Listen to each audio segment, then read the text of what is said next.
All right, and we're live. Amanda, I am so happy that you decided to join me today on Bite Me the Show about edibles. And for those who have been a little bit newer to the show, you were a past podcast guest some years ago now. We'll touch on that a little bit later. But for those who are unfamiliar with you and your work, can you just tell the listeners of Bite Me a little bit about yourself and your cannabis journey? Sure. So I've been involved in cannabis since 1998 as an activist and since 2002 as a researcher. I'm originally from the Midwest and I moved to Oakland, California in 2002 to start the PhD program at Berkeley in social welfare. I was already a medical cannabis patient back then, even though we didn't have medical cannabis in Chicago. I had been using cannabis therapeutically for quite some time and really wasn't aware of what was going on in California, especially the Bay Area, around medical cannabis. Remember, these are very early internet days, which I know it's hard for some folks to imagine, but we didn't have information at our fingertips at any given time. So understanding what was actually happening out in California, I was pretty far removed from that. I was very interested in the social justice aspects of drug prohibition, being a social worker and understanding the racial disparities in arrests and in sentencing and the impact that criminal justice involvement can have on somebody's life. I really went to Berkeley to study the drug war and to understand more about how social work intersected with drug prohibition. Moving out to the Bay Area, I saw this medical cannabis revolution happening. There were dispensaries, there were products available that I'd never seen before.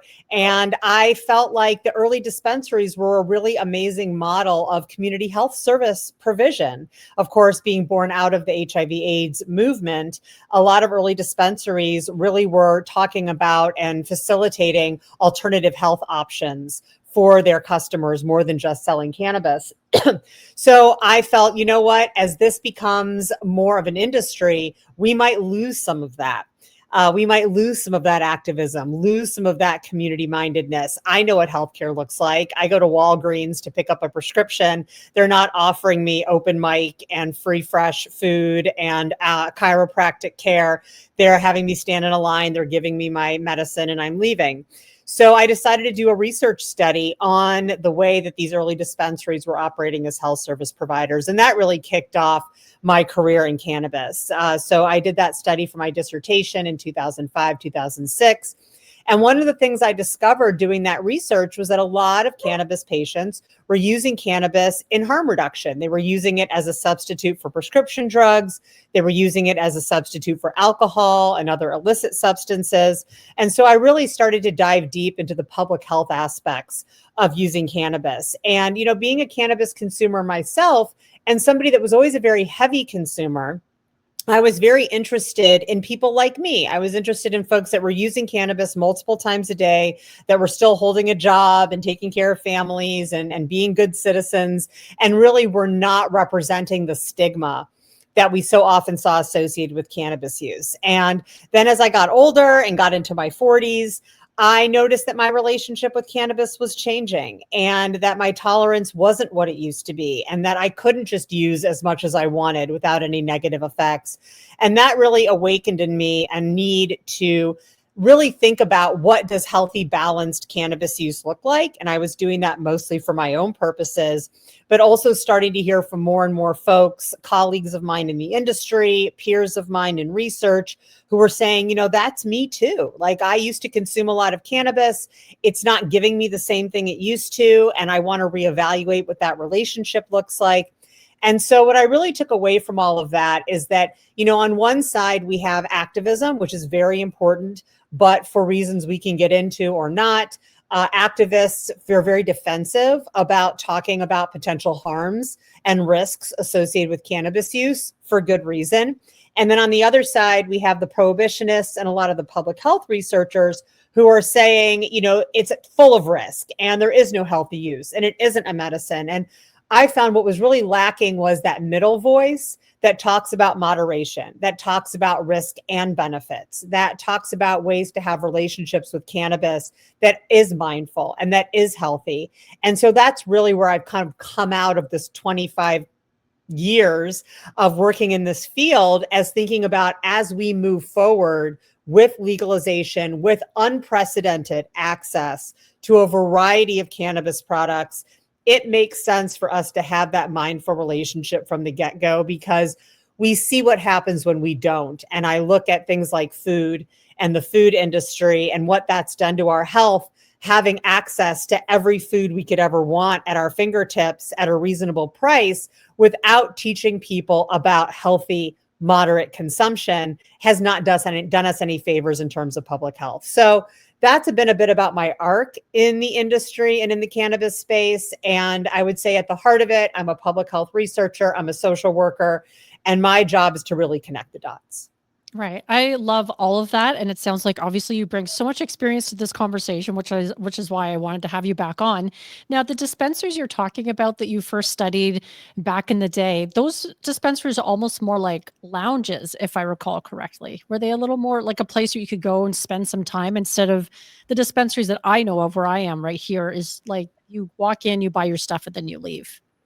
Yeah, well, there was the on-site consumption was a huge part of early Right. dispensaries, and this really goes into before they were dispensaries. So the first dispensaries were really people's houses in San Francisco, where mostly AIDS patients would gather to use cannabis, and it was partially because they couldn't use where they lived; cannabis was illegal, and it was partially because of the social and community isolation that happened when somebody had HIV/AIDS. For folks that were not alive during that time, there was a lot of misunderstanding about how HIV was spread. And there was a belief that it was spread kind of like COVID, that you could get it from being near someone, from breathing on someone, from coughing on someone. And so because of that, people that had HIV or AIDS were very socially isolated. They were isolated from their families. They were isolated from their employment. They were isolated from their greater community. And they found community in cannabis. So giving people a space, not only to use cannabis as a medicine, but to come together as a community was very crucial in those early dispensaries. And so we saw a lot of that happening. Berkeley Patients Group was one dispensary that was part of my early research. I ended up then working there as their director of research and patient services. And their lounge was kind of like an adult daycare, not to be condescending in that way, but a place where people that really didn't have anywhere else to go during the day, they were disabled, they weren't working, they lived in group housing or they lived in public housing, or even just in apartment buildings, didn't really have a place where they could spend time, where they could learn about cannabis, where they could medicate. And so a lot of early dispensaries played this role. Now, as we started formalizing what cannabis looked like through legalization, a lot of people who are not cannabis consumers did not like on-site consumption. They didn't like the idea of the smoke. They didn't like the idea of people using cannabis and then having to go back or drive back or walk back to the places where they lived. They had these really weird ideas that kids would walk by on the sidewalk and somehow a hand would come out of the dispensary and snatch them up and take them inside. They had all these really weird ideas about what happened when you had on-site consumption, and yet we see alcohol bars everywhere, and nobody seems to have a problem with somebody walking into a bar and having one drink or two drinks and then going on their merry way. And in fact, alcohol bars were developed because they didn't want people drinking on the streets. They wanted to have Right. them in a contained spot where you could keep an eye on them, where you could call for help if there was a medical need or a public safety need. And so the fact that public consumption for safe consumption spaces for cannabis were so immediately discarded by the public was really strange to me. So a lot of early dispensaries did not have that option to have social consumption. Now in California, if you have a dispensary and your locality allows it, you can apply for a license to have on-site consumption, but there's all kinds of rules about it, right? Where smoking can happen, what type of consumption can happen there. So I think they're slowly starting to come back, but it was something that early dispensaries were able to do because there were no rules. There were no rules saying you could do it, and there were no rules saying you couldn't do it. And so out of necessity and need of the community, a lot of them, the early ones, did allow that. Right. And it's interesting you mention all that because it sounds like the dispensaries almost serve the function of a third space for a lot of people. And I do feel like those consumption spaces are really lacking because it does give you that opportunity to build community around the plant. And you just don't really see that. I don't see that where I am personally. Um, So it's kind of a shame that it's gone the direction it has, maybe a little bit, but also when you're talking about the bars and their function, how similar it is in some respects. Like where I am too, you can, like a child can be in a bar as long as before like 9 p.m. or something like that. And then I guess that's when people get too rowdy for the children. But like when you talk about somebody worrying about somebody grabbing a kid off the street to have them sit around all these people smoking cannabis, and yet you can bring a kid into a bar. It's just it's odd that the way that they treat one versus the other. Oh, absolutely. And I mean, that's simply the result of decades of propaganda. I mean, Yeah. propaganda is defined as changing people's opinions or establishing an opinion through emotion. And it's very hard to change. When somebody just feels in their gut that something is wrong, it's much harder to change than when somebody just feels in their brain that something is wrong. And cannabis is really ingrained into propaganda. And I think, besides the community piece, there's a really big public safety piece around using cannabis for the first time and wanting to be around people that are going to be able to give you support. We do not suggest to naive consumers that they just consume an edible sitting by themselves in their Right. house, because if they have a bad reaction or they have questions, who are they going to ask? When you are at a social consumption lounge, you're able to get advice about how to consume properly. If you have a negative effect, you have people there that can help walk you through it. You have access to water, you have access to healthcare should you need it. And I think that this is really important, especially as we have more naive consumers, canna-curious folks coming in, and they're not smoking. So they are choosing methods of ingestion that could carry higher risk because of onset, because of potency. So I think, in addition to giving people a place to consume, it's a public safety issue as well to allow for social consumption spaces. Yeah, I totally agree. And something else you touched on too, which I'm very curious about, is you mentioned how your consumption has changed over the years. And I personally find I feel like my tolerance has been going down and not increasing, despite the fact that I'm still consuming pretty much every day. So is that a thing? It's totally a thing. And Okay. and this is not, I don't know if there's research to back this up because, our research on cannabis in human beings is so limited, especially women. Hmm. But, cannabis and our endocannabinoid system work together to maintain homeostasis in our bodies. And over time, our bodies change, and what is needed to maintain that homeostasis changes. And for women, it especially changes because we have hormones and all of that going on as well. So, as we get older, our tolerance to intoxicating substances in general tends to shift. We become more sensitive to prescription drugs. We become more sensitive to alcohol. So it stands to reason we'd be more sensitive to cannabis. But I always like to think of it also as my ECS may need something different as a middle-aged woman as it did when I was a younger woman. And that could be reflected in how it tolerates cannabis. So, when you're introducing cannabinoids from the plant, it is taking up some of the space of cannabinoids that are being produced by the body. So it's possible as I get older, maybe my ECS is producing more cannabinoids to make up for the fact that my hormones are out of balance.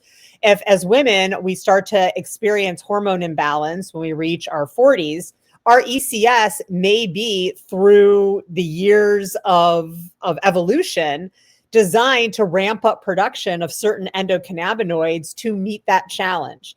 And it could be that plus introducing phytocannabinoids from the plant could overload our system in a way that it doesn't do when we're younger.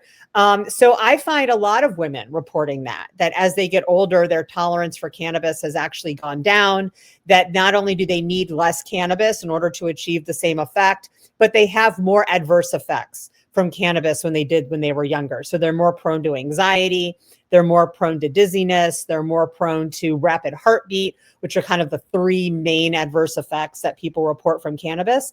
And it really could be because the way that our endocannabinoid systems are reacting to our aging and the imbalance that may be happening in our bodies. Well, I'm glad to hear that it's not just me. I'm not alone. It is So not just you. And if you're listening yeah. or watching this and you're like, oh my gosh, that's me, It's Right. not just you. And, thankfully, there are companies out there that are introducing lower dose products, that are introducing products that have a balance of cannabinoids and other beneficial herbs, realizing that you get to a certain age and maybe you don't want a 50 milligram edible that's just THC. Maybe you need something that's gentler. Maybe you need something that's offered in combination with other herbs that are also medicinal in order to give you the effect you want and not just relying strictly on that THC. Yeah, I find too that using a lot more CBD these days really helps to sort of level out that THC, and my tolerance for edibles has definitely gone down and not up. Like, I've noticed it quite a lot recently, so I find it surprising, but it also makes sense. Now, this is this a phenomenon that would apply to most people as they age, or do you find it more pronounced in women because of the shift that you go through, like the hormonal shift of menopause? So, again, anecdotally, I have found it more in women. I've Mhm. heard it more from women that they are noticing that their tolerance is changing. I'm 49. My partner's 54. He smokes cannabis every day, multiple times a day, and his tolerance has not changed at all. Mm. My tolerance has gone. When I was in my 30s, I was 100 milligram THC edible, go to the gym type of gal. I never really thought, oh, this is going to be too much, or I should make sure I don't consume too much. Now 10 milligrams is kind of at the limit of where I can be, and 5 milligrams is most comfortable for me. This did happen after taking a 3-month break completely from cannabis, but it started before then. The reason I took the break was because I was like, I got to figure out what the next phase of my relationship with cannabis is, because it isn't just highly functioning on very high doses. That's not who I am anymore. And so who am I in relation to cannabis? And so I, took a 3-month break completely. And then when I came back to it, I was like, all right, let's figure out what makes me feel good. Let's not hold myself to some kind of standard of what my consumption used to be. I stopped smoking completely. I didn't want to smoke anymore. I was noticing like impacts on my skin from being a smoker for so long. And maybe you don't notice those things when you're younger, but when you get older, you start noticing. I was noticing impacts on my gums and my teeth. And I was like, maybe smoking just isn't the right method for me anymore. I love edibles. I love tinctures. I love beverages. So it was really figuring out what is that right dose for me now, and kind of throwing out my history as this very high tolerance, high level consumer.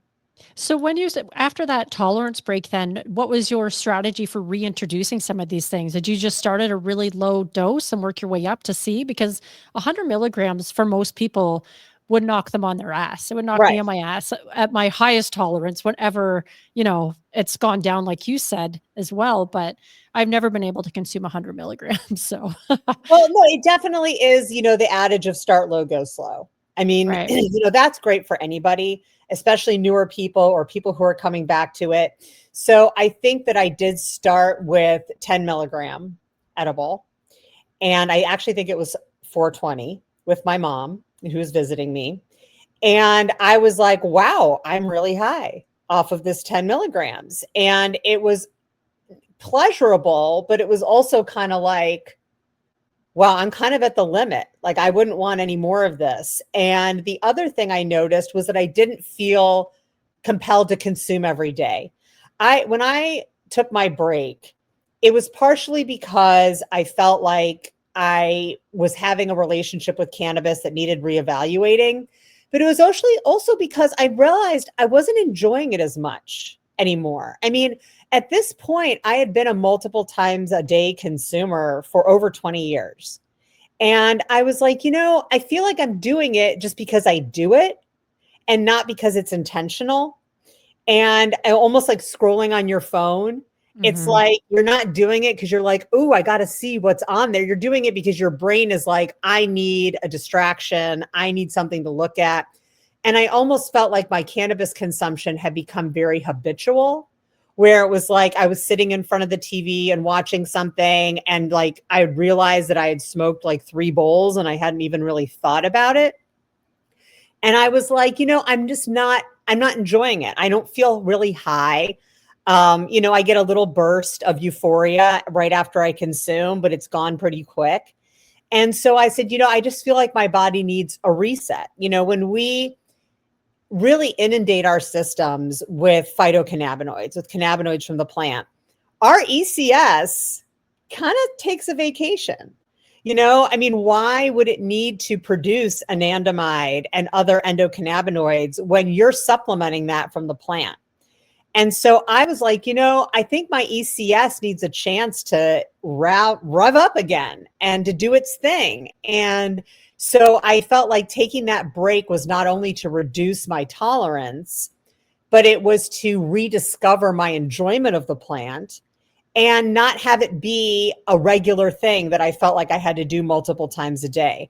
The travel, it was like I travel a lot for work, and it would be like, all right, what am I going to bring with me and where am I going to consume it? And, it was a job to make sure that I had cannabis, just like it's a job to make sure I have coffee in the morning.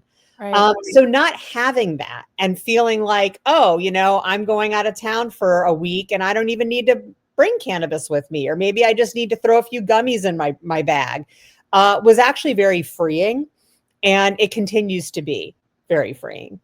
Right. And I think that that approach of having a more balanced relationship with cannabis, no matter what stage of your cannabis journey you're in, is really important. And for those who might be interested in exploring this a bit more, how would you suggest that they start to put this into practice themselves? Well, first, I say take a break. Right. So, really your tolerance drops pretty quickly. So, if you're a regular consumer or you're somebody that uses cannabis as medicine, so I do want to make a differentiation. If you're somebody that has a disease or symptoms where you are using cannabis as a medicine, so whether that's PTSD, whether that's Crohn's disease, whether that's symptoms related to a treatment for chemotherapy or some other treatment, you may not be able to stop using cannabis. Just like if you're diabetic, you're not going to stop using your insulin. Right. There are some folks where cannabis is a necessary part of their day in order to keep symptoms at bay, in order to treat their disease. And they may not be interested in getting high. They are there because the cannabinoids are feeding their system in a way that is preventing their symptoms from happening. For those folks, stick with what's working for you. If Right. using cannabis every day is working for you at a certain dose to keep your seizures at bay, keep doing that, right? That is not most of us. Most of us are using cannabis for relaxation, for wellness, to help with sleep, but we don't have insomnia. But, when you get older, you have trouble sleeping, for minor aches and pains, for boredom, instead of alcohol. This is why a lot of us are using cannabis. So if that is you, I suggest taking a break, and not just a weekend break, but like a good break. Like I said, I took 3 months. I recommend at minimum 28 days. We Okay. know from the literature on drug use that 28 days is kind of the length of time to change a habit. So taking 28 days off completely from cannabis and then reintroducing it as a mindful activity. And what I mean when I say that is, before you consume, think about why you're consuming in that moment. So why am I consuming right now? Is it because I'm about to go watch this movie and I want to have, some cannabis on board for this movie? Is it because I have had trouble sleeping these last couple nights and I really need to get a good night's sleep tonight? Is it because I've had a really stressful day at work and I don't want to reach for a beer and I'd rather have cannabis? So whatever that reason is, there's no right or wrong reason, right? So mindful consumption is awareness without judgment. So don't Right. think, I want to use cannabis because I've had a really hard day at work, and then think that's not a good enough reason. Whatever your reason is, it's good enough, but just think about it. So think about why you want to consume it. Think about what your goals are for consuming it. Find what we call your minimum effective dose, which is the smallest amount you can consume and still get the effect you want. So if you're looking at an edible, start with 5 milligrams. If you can find something nano emulsified and fast acting, all the better, because you're going to know sooner if you need to take more. take that dose and then pay attention to how it makes you feel. Like really tune in. How am I feeling? Do I feel the way I want to feel? Do I feel too much? Do I not feel enough? And then adjust that dose based on whether you achieved what you wanted to achieve. Now, folks might be listening saying that sounds like a whole lot of work. And it will come faster than you think. But I think that that's really how you get back to having that good relationship with the cannabis plant, where you are thinking about, what do I want it to do for me? How much should I take in order to achieve that? Have I achieved that? And then feeling the effect. And it's not that you're going to need it every day. And it's not that you're going to need it multiple times a day. But when you do want it, have it. But just think about it and be mindful of it. Yeah, I'm glad you brought up the concept of mindful consumption, because I think we hear this a lot these days and people might not be too aware of what that means.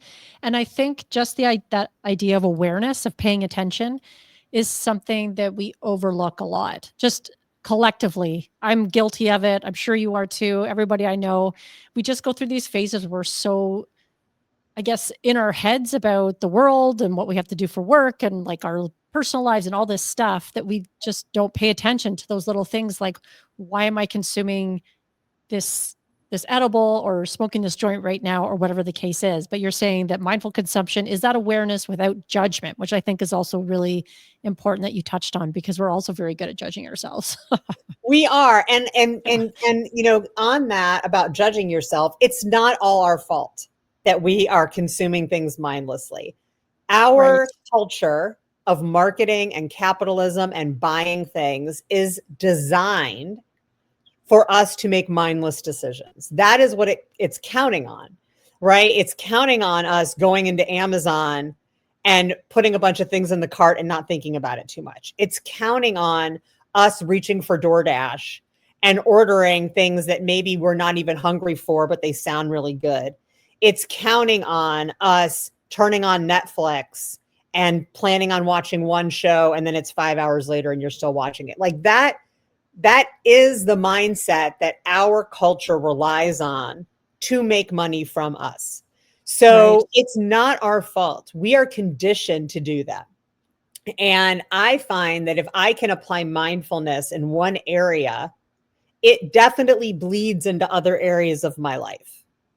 So, cannabis is something that thankfully the industry has not gotten to the point where it is really encouraging mindless consumption. So, and we don't have commercials for it all over the place, and we don't have the same kind of marketing that we have for other commodities. So it is a great opportunity to practice mindful consumption and then let it expand into other areas of your life, of eating, of watching TV, of looking at your phone, of online shopping. Like it can impact these other areas if we kind of start with thinking about what mindful consumption means in relation to cannabis. Yeah, and I'm glad you bring that up too, because I mean, the consumption is also amplified when you just pair it with all the things you talked about, because it's so convenient. Like you can order something with Amazon one click and have it shipped to your door in like a day. And so, yeah, you don't really think about it. So that consumption plus the convenience just makes it even more difficult to overcome. So, yeah, and also you mentioned that like we have the opportunity because we just don't have the same marketing in cannabis like we do with every other industry, especially alcohol. And maybe despite some of the complaints that we hear from perhaps some LPs and the rest of them, that maybe that's not necessarily a bad thing to have You that know, public I, safety first and approach. and people know about cannabis. Yeah. So like when you have alcohol ads, a lot of it is to say buy our brand versus somebody else's brand. And I think that there are ways to introduce that with cannabis without having it be just flashed on your screen and on your computer and on your phone for brands to differentiate themselves. We are in a time of unprecedented access to cannabis. Cannabis has been around for thousands of years. We have never had access like we have now to a variety of products, including very high potency products. And I understand that the industry needs to survive. And in order to survive, they need to sell products. Every industry is like that. And so you hear the alcohol industry and the fast food industry and even the cannabis industry to tell you to eat, drink, consume responsibly, but you don't hear them say eat, drink, consume less.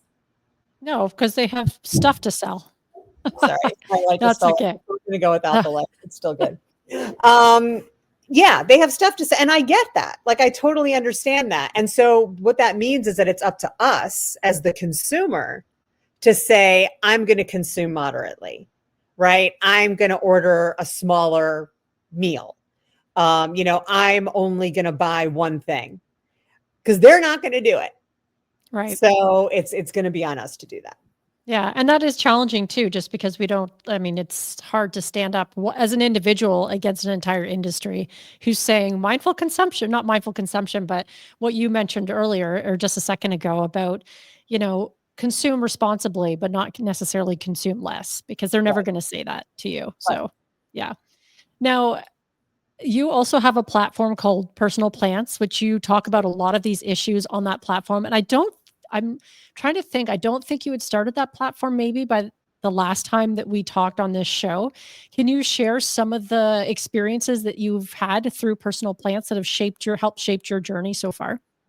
Yeah. So I founded Personal Plants. I think it was probably pretty new the last time I came on the show. It's been through a couple of iterations. I have been a home cultivator for over 20 years. I love growing my own cannabis. I think it's a great way to develop that mindful relationship with the plant, just like growing your own food, right? There's something about that connection that I think is really important. So I started Personal Plants really to figure out, how do I encourage these healthy connections and relationships to the plant so that cannabis doesn't become just another commodity that we just buy in bulk at the store and consume without thinking about it? Because I think cannabis is better than that. I think it deserves more respect than that. So I started Personal Plants to really think about, how do we develop these plant human relationships in ways that encourage healthy consumption. And over the years, what I realized was that there was a real need for a platform that brings in that middle voice that I talked about earlier.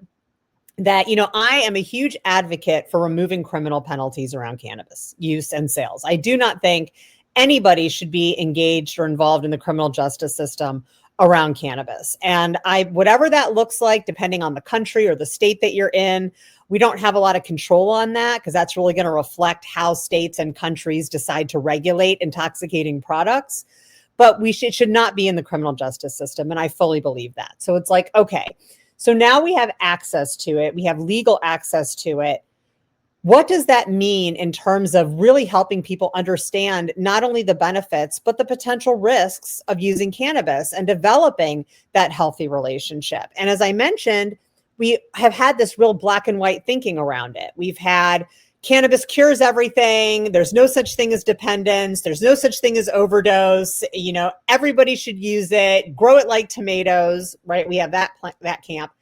And then we have the cannabis is a gateway drug. It's highly addictive. It's a terrible narcotic. Nobody should ever use it. You should go to jail if you use it. We have that camp. And for a long time, those are the only two camps that existed. And like I said, I don't really blame the activist camp for downplaying the risk, because when they came forward and we came forward as activists and said, well, yes, you can become dependent on cannabis, this other side would be like, see, even the activists say that it's addictive. And it was really hard to move policy forward. So I get why these two camps emerged, but I feel like in a post-legalization world, we need to bring reality. And the reality is that both camps are right about some things and both camps are wrong about some things. So I wanted to use Personal Plants as a place to not only help people understand kind of how we got where we are and why these opinions exist and why misinformation is still really common, but also a space to hear the truth, right? To hear that, yes, cannabis is for anybody, but not for everybody. That certain people shouldn't use cannabis. That there are certain risks to using cannabis, but there's also a lot of benefits. that there are ways to ingest cannabis mindfully and healthfully, but not every way we ingest cannabis is mindful and healthy. So I wanted to use personal plants as a place where people could go and kind of wade through the noise and just get the information that they need to have a good relationship with cannabis. That's really what this is about. And if we want to see legalization continue forever, and we want to see access to cannabis continue forever and not go back the other direction, we have a responsibility to educate ourselves and to use the plant in a healthy way. Yeah, and I love that approach too, because you're totally right that, there are the people out there who think cannabis is a panacea for all things that ails you and all the rest of the things that you mentioned, and having that research backed middle ground, I think is really important. And I was going to ask you a little bit, even though I know you mentioned before we did this show that you're not producing new episodes anymore, but on the Personal Plants website, you have a show that you co host called The Truth About the Plant. And I've listened to some episodes. It's fantastic. They're 20-minute episodes, so really easy to slip into that podcasting rotation, or it's on YouTube as well. And you cover a huge range of topics that would be of interest to a lot of people who are looking to explore that, mindful consumption and changing their relationship with the plant. One episode that did catch my eye was things I wish I'd known about cannabis before I guess I started using it. Was there anything that you recall that stood out to you, things that you wish you knew about cannabis before you started consuming? Well, I think, back when I started consuming cannabis, it was illegal. It was very hard to get. So you had to call, I like to used to tell my students, it's kind of like the walking uphill in the snow to school both ways story. We didn't have cell phones. Yeah, the good old We had payphone. house phones. We had pagers, maybe. And you had to call someone and they called someone, and then you had to wait by the phone until they called you back and said whether they had something for you or not. And whatever they had, that's what you got. There was no choice. There definitely was no edibles or vape pens or any of the beverages or any of these other products. So I didn't really know a lot about cannabis when I started consuming it. I grew up in the DARE generation. We were not taught any valuable information about cannabis in school. We were taught that it was dangerous, that it was on par with heroin, that you become addicted, that it was a gateway drug, and just don't do it. So I didn't really know a lot about cannabis before I started consuming it. So if there were some things I wish I had known, one is that smoking cannabis is not risk-free. There's a lot of rhetoric that just because smoking cannabis doesn't cause lung cancer, that it's completely safe. And that's not true. It's not as dangerous as smoking cigarettes or smoking cigars or smoking a tobacco product, but you're still inhaling hot plant matter into your lungs. So there are risks associated with it. And I think if I had thought more about that at the beginning, I would have diversified my consumption early on. I was always a smoker because it was fast onset, it was convenient. So I think really understanding the risk and benefit of that method of consumption would have been important. And I wish I also understood the relationship between using cannabis and the endocannabinoid system a little bit better. As I mentioned before, your endocannabinoid system isn't going to keep producing endocannabinoids as long as it's getting what it needs from the plant. And so for those of you out there that might decide to take a break, you might experience what is kind of in a meta sense known as withdrawals. It's not the same as withdrawals on alcohol or opiates or other things, but you may experience trouble sleeping, loss of appetite, moodiness. And this is because when you stop bringing cannabinoids in from the plant, your endocannabinoid system doesn't just start up again, right? It's like starting a cold car. It's like, Right. And so it takes your endocannabinoid system sometimes a week, sometimes 2 weeks to say, oh, where happened to all the cannabinoids? I better start, ramping up production again. And then it will. And then those symptoms will go away. But I didn't really understand that when I spent all those years getting my cannabinoids from the plant, that I may have been stifling the function of my own endocannabinoid system. And one of the things I love about where I'm at with cannabis now is that even though I still use cannabis, I know that my ECS is running smoothly. Now, something else that we could touch on, or I'll just throw it out as a footnote. There is some research to suggest that not everybody's endocannabinoid system works the same way. And we know that, but that some people's endocannabinoid systems may be deficient, meaning that whether they use cannabis or not from the plant, their ECS is never going to produce cannabinoids at the level they need in order to maintain balance, or that their endocannabinoid receptors, for whatever reason, are not fitting well with their endocannabinoids. So it's not producing the effect that it needs in order to maintain that balance. And we refer to this as endocannabinoid deficiency syndrome. There should be more research done. There will be more research done. But it's possible that for some folks, cannabis from the plant is a necessary supplement in order to keep their ECS running smoothly. So there's all kinds of nuances between how the ECS functions and how you function when you supplement from the plant. But we shouldn't just consume a bunch of phytocannabinoids and not think that there's going to be an impact on how our ECS functions. Yeah, I love that you also mentioned the withdrawal, because a lot of people think that there is no withdrawal from cannabis, but as you said, it's very different than other types of withdrawal. I've quit smoking cigarettes, and that withdrawal was really shitty. It was not great. And so, yeah, the withdrawal from cannabis is, I mean, for me, maybe I haven't been a super heavy consumer, but I have taken long enough tolerance breaks to know that it's manageable. And maybe the first few days, it's not a lot of fun. But I'm curious if the ECS testing, because I mean, it was prohibited for so long. So we just don't have that medical research behind it yet. But the can you test for deficiencies through like your local doctor? Like if I went to my MD and said I'm feeling deficient in something, like is there a test for that for somebody? No? There is not. There is not. Really the closest we get is looking at kind of mapping of the ECS and the role that the ECS plays and certain diseases and symptoms that seem to be really helped by cannabis. So one example is Crohn's disease. We Right. know that we have a lot of endocannabinoid receptors in our gut. And for a very long time, I mean, even back to like early Chinese medicine, thousands of years ago, digestive disorders were one of the most common reasons why people used cannabis.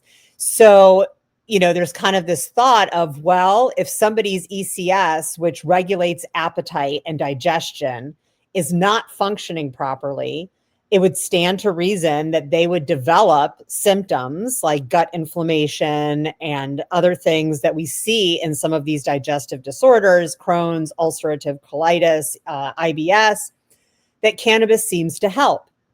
And could it be that that disease is being caused by dysregulation in the body related to a malfunctioning ECS, to Oh, that's where when we interesting. supplement with cannabinoids, it seems to balance it? And so Right. this is really kind of where we're at. Now, there are some tests out there that say that they do like DNA and kind of measure the functioning of your ECS and look for certain markers. But the ability to take that information and then say, therefore, you need to supplement with this tincture that has this amount of CBD and this amount of THC and this amount of CBC and this terpene in order to balance out your specific issue, we're not really there yet. We might be able to say you're more likely to develop this condition because of the way your ECS is functioning. But we're really just right now seeing it as like snapshots versus the whole story. If this is something that you're interested in as a listener, Dr. Ethan Russo has really pioneered the field of endocannabinoid deficiency syndrome and has some really lovely articles out there about kind of what we know and what we don't around this condition. Yeah, that's super interesting, especially when you say, could it possibly be some of these, things like Crohn's could be linked directly to a deficiency? That's really interesting, because that would totally change a lot in the medical field, just period. But And probably some more widespread acceptance of cannabis as well, if that was to happen. So let's, if anybody's out there listening that's doing research in that area, keep it up because we need more of that. Now, you were a guest on Bite Me in 2021, and that in that episode, I called it Cali Sober because we talked about your research on using cannabis as a harm reduction tool, which you've already touched on today, as a substitute for drugs and alcohol. Has your perspective changed at all since 2021 on cannabis and its role in a balanced lifestyle or as a Oh, harm not at reduction all. tool? Right. Not at all. I think, more so, I'm now seeing cannabis and harm reduction as a two-sided coin. So Okay. you can definitely use cannabis as a harm reduction tool, meaning as a substitute for alcohol, which we're seeing more and more, especially with these amazing hemp beverages and THC beverages on the market that are fast acting, that are available in grocery stores in states like Minnesota. And the fact that Gen Zs are not as interested in alcohol anymore. We're seeing more and more people using cannabis beverages, especially as a substitute for alcohol. So I absolutely still believe that that is a good way to go. I also believe that it is a good substitute for some prescription drugs. Now, I'm not a cannabis or prescription drugs kind of a person. I'm a cannabis and prescription drugs kind of a person. I think that cannabis can help people use fewer prescription drugs and less dose of a prescription drug. But for many people, it's not going to be a complete one-to-one substitute because a lot of prescription drugs fill very specific functions in terms of treating symptoms and disease. But I do think it can help people use fewer opiates. I do think it can help people use no Ambien or maybe less Ambien. So I do think that that is a good harm reduction tool. And for people that are trying to move off of harder substances. Now, look, I've never done heroin, so I'm not going to be able to speak to this as an experienced person. But my guess is that people who have done heroin will say it's not the same thing as smoking a joint. It's No, not the same I think it's experience. quite different, actually. But Yeah. if you're trying to stop using heroin or cocaine or cannabis can be something that helps quell withdrawals. It can be something that is used as a psychoactive substitute, even though it's not a one-to-one. So I still very much believe in cannabis as a harm reduction tool. The other side of that coin is what we've been talking about on this episode, which is harm reduction within the context of using cannabis. So I think that there are harm reduction techniques like finding your minimum effective dose, choosing methods of ingestion besides smoking, taking regular tolerance breaks, using mindful consumption. These are all ways that we can bring harm reduction into our cannabis use because, again, cannabis has fewer risks than a lot of other substances, but it is not risk-free, just like nothing Right. is free. So I think it's both. I think cannabis can be used as a harm reduction tool when it comes to the world of alcohol and prescription drugs and other substances. I also think that there are things we can do within our own cannabis use to maximize benefit and reduce risk. Right. And I like that you mentioned that it's a tool, which suggests it's a tool in a toolbox with a whole bunch of other tools that you're Yes. using to sort of achieve that aim. So I'm Yes. glad that you pointed that out. Now, you mentioned at the top of the show that you're doing some consulting for a company that makes cannabis, some consulting generally, but you are doing consulting for a company that makes cannabinoid, terpene, and botanical infused gummies.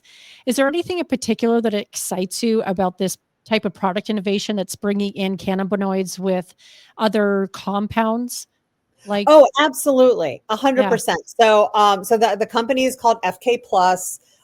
They do, like you said, botanical and cannabinoid and terpene infused gummies. They also do pre-rolls.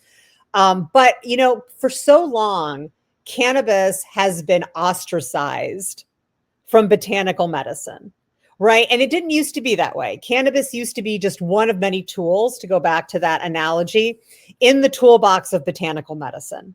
And just like we talk about the entourage effect with cannabinoids and terpenes, there's also an entourage effect with cannabinoids, terpenes, and other botanicals. And the fact that we really weren't allowed to combine them was unfortunate. And, when you look at a lot of the state cannabis laws, there are rules about your cannabis product can only have cannabis in it. It can't have cannabis and other things. And I think that this has been a detriment because what we're hearing from consumers is that they're looking for effects-based products. They want to consume a product because they want to feel a certain way. And yes, you have folks that are like, oh, I really like this cultivar, or, they kind of get more into the weeds, no pun intended, on what the product is. But your average consumer is like, I want this for sleep. I want this for daytime. I want to feel a mild effect. I want to feel a highly euphoric effect. Like they're looking for some kind of outcome. And it's been really hard to achieve that with terpenes and cannabinoids alone. I mean, yes, you can say, well, this is a more potent THC product, so you're going to feel a more potent effect. Use this at nighttime. This has limonene in it, which is an uplifting terpene, so use this during the day. But it's only been a piece of the puzzle. And there are so many other botanicals out there that help contribute to effect. So this product is an effects-based product. There's focus, there's energy, there's relax, and there's sleep. And it's a low-dose cannabinoid product. So it's 2 gummies per package, and each gummy has 5 milligrams of THC. And actually, the focus only has 2.5 milligrams of THC per gummy. It also has terpenes that are there to enhance the effect. So the sleep gummy is going to have linalool in it. The focus and energy gummies are going to have limonene in them. The relax gummy is going to have myrcene in it. But then in addition to that, it has other botanicals that are used to achieve those same effects. So the energy one also has green tea and yerba mate in it. And the sleep one also has valerian root and passion flower. And so it's like you're getting to take advantage of the whole bounty of botanical medicine instead of it just being limited to, well, what can we do with THC and CBD?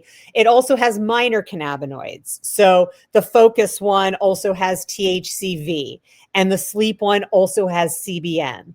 So it's really, I feel, kind of like the next generation of cannabinoid products where it's like, okay, great. We know THC and CBD and terpenes, they're fantastic. They have all these therapeutic benefits. But what if we also add passion flower? And what if we also add green tea? And what if we also add CBN and CBG?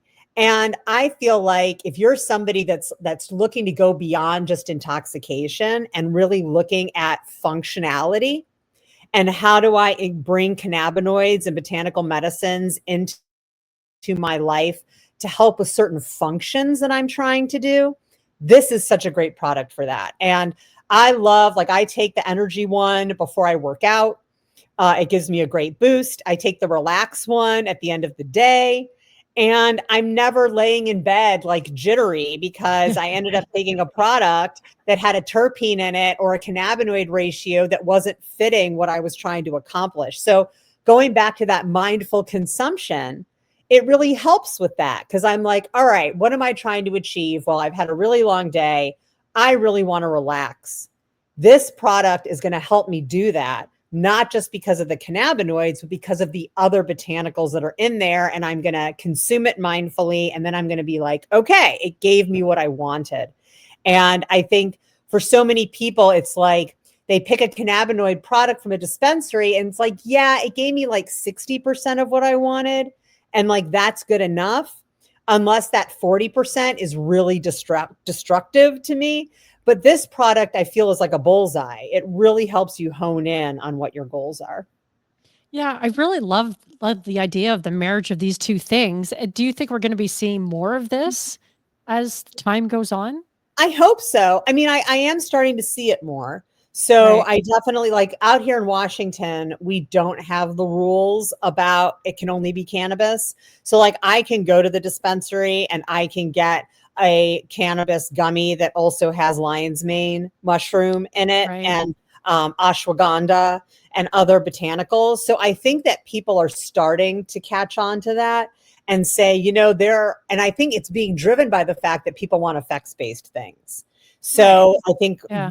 companies are starting to think, all right, we know THC or CBD or this terpene causes this effect, but what else can we put in here that's just going to seal the deal that this is the effect they're going to get from this product? So I am Right. seeing it more, and I hope that where it's allowed, we will start to see it more. And in states that currently don't allow it, that they'll start to loosen their regulations or change their regulations to allow for more of these kind of multi-ingredient products.